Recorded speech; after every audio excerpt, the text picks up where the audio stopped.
Alright, so everybody's like doing a passenger or front seat. I'm gonna do this from the back seat. Oh, look, he's in the back seat.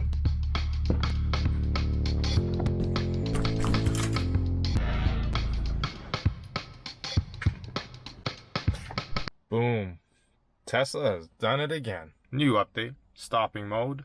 Scheduled departure. Power increase. 5% improving acceleration.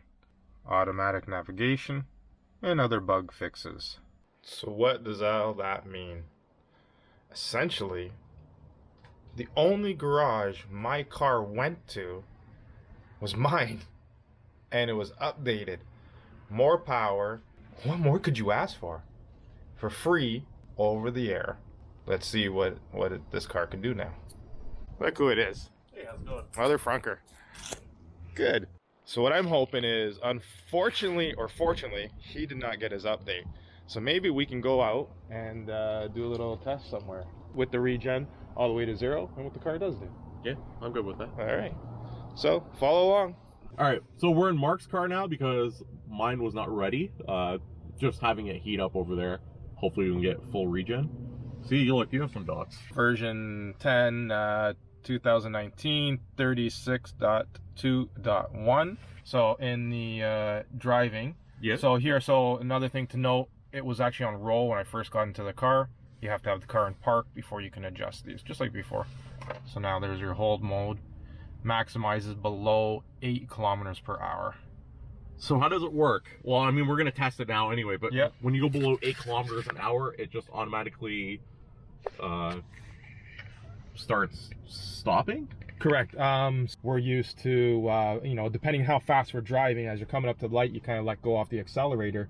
And as you're waiting for it to slow down, I'm going to pretty much get to the lights. Yeah. Now it's like you're stopping well before the lights. So you got to get used to releasing the accelerator. That's so cool. As you're closer to the light. So we're going to do a test. We're going to compare this one now. Yeah, too bad we didn't have like an actual area that we can test like the distance in the feet.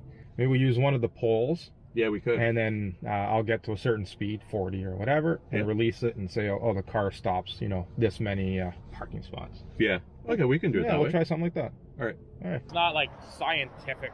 11. 5, 6, 7, 8, 9. 11. So, since it's not scientific, we'll use 11. Okay, it's not scientific. We round up to 11, or if we want to be exact, do you have a measuring tape? Tried our best at doing a difference between the power of this one and the outdated car over here.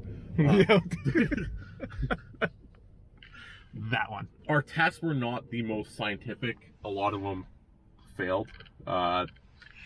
We weren't able to capture a noticeable difference, and I think that's from our tools. I don't know, did you notice a power difference?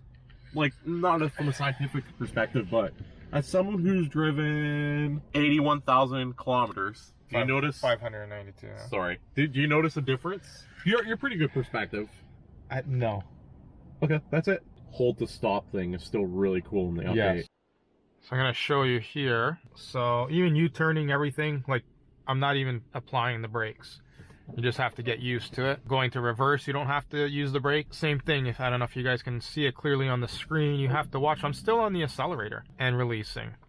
And I'm parked in there perfectly. But again, I'm not touching the brake, and you just put it into park. The other thing too, the parking spot in front of us. I'm on a hill, slanted down. Normally, again, you would be applying the brakes. But if I feather it in, I'm on the accelerator still. You can tell I'm going down a hill. Accelerator, and now I'm releasing the accelerator. I'm not even tapping the brake. Go back here, and same thing, up a hill. Releasing. See, I released the brake way too early. But I'm just trying to show you guys. So I can go in. Sorry, I think I said brake there. I meant to say I released the accelerator early. I did not touch the brake. Even U-turn, before when you would do this, you would coast in. You're used to the car rolling, but the car's not going to roll anymore. Again, so I'm going to go back. I'm not going into the spot. So pretend I'm doing a 3-point turn and then out. So again, no brakes. I did that all without applying the brake. So again, look at that, perfect stop right before the sidewalk. No brakes applied. So as far as the acceleration and everything goes, listen, the roads here are slick. I can't really demonstrate anything. Again, I want to be safe. I find jumping off the line, it still feels the same, but once I get past 5 kilometers and above, it goes. Then you really feel it kicking in. What I find is that you really need to feather the accelerator.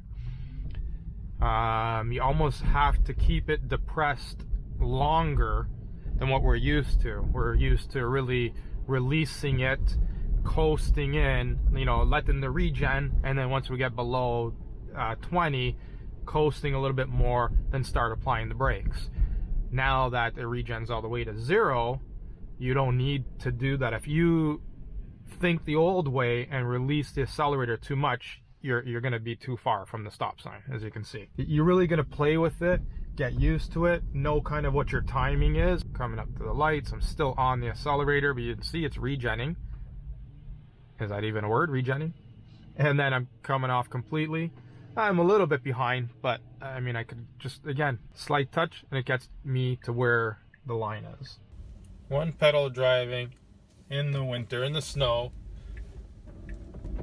is also different. But again, you guys gotta be careful, play around with it in a parking lot, make sure you start getting used to it. So again, I'm already doing less than 40, but I am slowly easing off the accelerator, coming to the point where I need to be, and then just releasing it down and allowing the car to go to the hold state on its own. Once again, I'm easing off the accelerator and coming into the stop. So regarding software 36.2.1, my final thoughts: power increase off the line.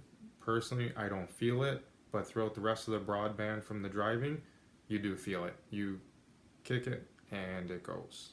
Love it. Absolutely love it. Puts you back in your seat. It's no performance model, but hey, I'll take it. One pedal driving, absolutely amazing. Kind of a pain for my driveway. My driveway is really sloped. I don't know if you've seen in any of the videos, but it slopes down and then goes into the garage. So for me, I kind of have to push on the accelerator. So there, it's kind of been a little tricky getting used to. The part time, I have it set for 7 a.m. It does not work for me. My car's in the garage. I don't really need to preheat it, but also my car will start charging. The first time I tried it was 11:38, and I only needed an hour for charging because I charge about 50 kilometers per hour. So I would usually charge it between 5:30 and 6 a.m. So it'd be ready for me by 7. So it charged way too early, and the battery was already starting to get cold. Again, this morning I tried it again. My car charged 4.5 hours to charge, and it started charging at 1, and by 5 it was done. 5:30. And so again, where I would have had it to start charging around 2:30, so it'd be ready for me by 7. So for me, doesn't seem to work. I'm gonna try it a few more times to see, maybe it has to adjust and learn the kilometers per hour that I can charge at. I'm not sure, don't get it, but we'll see. I'll continue to do that and maybe do a separate video on that in the future. So thanks for watching. If you haven't already, click that subscribe button. I think it's down below there, and give a thumbs up. Take care. We'll catch you in the next one.